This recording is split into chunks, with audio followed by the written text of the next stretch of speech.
കുട്ടിക്കാലത്ത് കടപ്പുറത്തൊക്കെ പോയി കഴിഞ്ഞാൽ ഞാൻ ഏറ്റവും കൂടുതൽ എൻജോയ് ചെയ്യുന്നൊരു കാര്യമുണ്ട്. നമ്മൾ കടൽക്കരയിലൊക്കെ കാണുന്ന ചിപ്പി പെറുക്കിയെടുക്കൽ. അപ്പോൾ ഇപ്പോഴും ബീച്ചിലൊക്കെ പോയി കഴിഞ്ഞാൽ അത് തന്നെയാണ് ചെയ്യുന്നത്.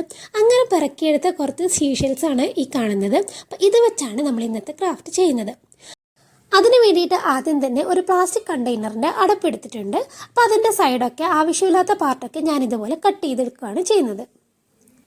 ഇത് തന്നെ വേണമെന്നില്ല, നമുക്ക് പ്ലാസ്റ്റിക് ഷീറ്റ് റൗണ്ട് ഷേപ്പിൽ കട്ട് ചെയ്തെടുക്കുകയും ചെയ്യാം. നിങ്ങൾക്ക് ഇഷ്ടമുള്ള ഷേപ്പിൽ കട്ട് ചെയ്തെടുക്കാം. അപ്പോൾ എനിക്ക് റൗണ്ട് ഷേപ്പാണ് വേണ്ടത്, അതുകൊണ്ട് ഞാൻ കണ്ടെയ്നറിൻ്റെ അടുപ്പിരിക്കുന്നത് കൊണ്ട് അതെടുത്തോന്നേ ഉള്ളൂ.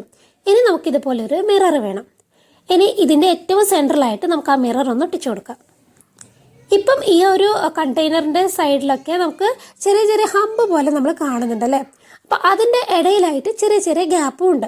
ആ ഗ്യാപ്പിനുള്ളിലാണ് നമ്മൾ ഈ സീഷെല്ല് വെച്ച് ഫില്ല് ചെയ്യാൻ വേണ്ടി പോകുന്നത്. ദേ ഈ കാണുന്നത് പോലെയാണ് ഞാൻ സീഷെല്ല് വെച്ച് കൊടുക്കുന്നത്. അപ്പം നല്ല രസമാണ് കേട്ടോ ഈ ഒരു ഷെല്ല് പെറുക്കിയെടുക്കാൻ വേണ്ടിയിട്ട്. വളരെ കുഞ്ഞായിരിക്കും. അപ്പോൾ നമ്മൾ വളരെ ക്ഷമ വേണം ഇത് ഓരോന്നും നമ്മൾ വെള്ളത്തിനുള്ളിൽ നിന്ന് പെറുക്കിയെടുക്കാൻ വേണ്ടിയിട്ട്. അപ്പോൾ എനിക്ക് ഭയങ്കര ഇഷ്ടമാണ്. ഞാൻ ഒരുപാട് പെറുക്കിയെടുത്തിട്ടുണ്ട് കേട്ടോ ഇത്. ഇനി നമുക്ക് ഇതുപോലെയുള്ള ഒരു സ്ക്വയർ മിററും കൂടെ എടുത്തിട്ടുണ്ട്. അപ്പോൾ ആ ഒരു ഗ്യാപ്പിലൊക്കെ അതും കൂടെ നമുക്കൊന്ന് ഫിക്സ് ചെയ്ത് കൊടുക്കാം. അപ്പോൾ സിമ്പിളായിട്ടുള്ള ഒരു ചെയിനാണ് കേട്ടോ ഞാനിപ്പോൾ ഉണ്ടാക്കാൻ വേണ്ടി പോകുന്നത്. അപ്പം നമുക്ക് എളുപ്പം ഉണ്ടാക്കാൻ വേണ്ടി കഴിയുന്ന ഒരു ചെയിനാണ്. ഓക്കെ, അപ്പം നമ്മളതും കൂടെ കംപ്ലീറ്റ് ആയിട്ട് ഒട്ടിച്ചു കൊടുത്തിട്ടുണ്ട്. ഇനി നമുക്ക് ബാക്കി വരുന്ന ഭാഗങ്ങളൊക്കെ ഒന്ന് കട്ട് ചെയ്തെടുക്കണം.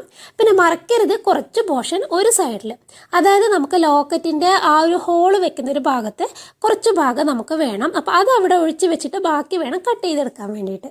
ഹാങ് ചെയ്യണ്ടെങ്കിൽ അതിനൊരു കൊളുത്ത് വെക്കണമല്ലോ. അപ്പോൾ ആ ഒരു പോർഷൻ നമുക്ക് കുറച്ച് അവിടെ ബാക്കി വെക്കണം. ഈ ഒരു പ്ലാസ്റ്റിക് ഷീറ്റിൻ്റെ കുറച്ച് ഭാഗം നമുക്ക് വേണം ഹോള് വെക്കാൻ വേണ്ടിയിട്ട്. അപ്പോൾ അതവിടെ വെച്ചിട്ട് ബാക്കിയൊക്കെ കട്ട് ചെയ്തെടുക്കാം.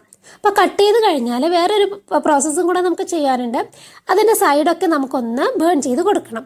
അതിന് വേണ്ടിയിട്ട് ഞാനൊരു ലൈറ്റർ യൂസ് ചെയ്തിട്ട് അതിൻ്റെ സൈഡൊക്കെ ഇതുപോലെ ഒന്ന് ബേൺ ചെയ്ത് കൊടുക്കുന്നുണ്ട്. ഗ്ലൂ ഗണ്ണ് വെച്ചിട്ടാണ് സീഷെല്ലൊക്കെ ഫിക്സ് ചെയ്തത്. അപ്പോൾ അതിൻ്റെ ചില പോർഷൻസൊക്കെ നമുക്ക് ഇതുപോലെ ബേൺ ചെയ്ത് കൊടുക്കുമ്പം അത് ശരിക്കും ഉരുകിയിട്ട് നല്ല വൃത്തിക്ക് നിന്നോളും. അപ്പോൾ ഇത്രയൊക്കെ ഉള്ളൂ കേട്ടോ ഒരു ജ്വല്ലറി ഉണ്ടാക്കാനുള്ള പണികൾ. ഇനി നമുക്ക് അതിൻ്റെ ആ ഒരു ഹുക്ക് കൂടെ ഒന്ന് ഫിക്സ് ചെയ്യണം. അപ്പം ഇതൊക്കെ ചെയ്ത് കഴിഞ്ഞ് കഴിഞ്ഞാൽ നമുക്ക് അതുകൂടെ ചെയ്യാം. അതിന് വേണ്ടിയിട്ട് ആ പ്ലാസ്റ്റിക് ഷീറ്റിൽ ഞാനൊന്ന് ചെറിയൊരു ഹോൾ കൊടുക്കാൻ വേണ്ടിയിട്ട് ഒരു കുഞ്ഞു മുട്ടുസൂചി എടുത്തിട്ടുണ്ട്. അപ്പം അത് വെച്ചിട്ട് നമുക്ക് ചെറിയൊരു ഹോൾ കൊടുക്കാം. ദേ മുട്ടുസൂചി വെച്ചിട്ട് നമ്മൾ ചെറുതായിട്ട് ദേ അവിടെ നമ്മൾ ആ വിട്ട ഭാഗത്ത് ഒരു ചെറിയൊരു ഹോൾ ഇട്ട് കൊടുക്കുന്നുണ്ട്. ഇനി നമുക്ക് അതിനകത്ത് ഒരു ചെറിയൊരു കൊളുത്ത് കൂടെ ഒന്ന് ഫിക്സ് ചെയ്ത് കൊടുക്കാം. ഇതൊരെണ്ണം എടുത്തിട്ടുണ്ട്. ഇത് നമുക്ക് അതിൻ്റെ ഉള്ളിലായിട്ടൊന്ന് ഫിക്സ് ചെയ്ത് കൊടുക്കാം. ആ ഒരു ഹോളിനകത്തൂടെ ഇതുപോലെ ഒന്ന് ഇട്ടിട്ട് ടൈറ്റാക്കി കൊടുക്കാം. അങ്ങനെ നമ്മുടെ ലോക്കറ്റ് സെറ്റായിട്ടുണ്ട്. ഇനി നമുക്ക് അതിനകത്ത് നമ്മുടെ ചെയിൻ ഇട്ട് കൊടുക്കാം. ചെയിനായിട്ട് ഞാൻ യൂസ് ചെയ്യുന്നത് ഒരു ബ്ലാക്ക് ത്രെഡാണ്. എനിക്ക് ബ്ലാക്ക് ത്രെഡുള്ള ചെയിന് ഭയങ്കര ഇഷ്ടമാണ് കേട്ടോ.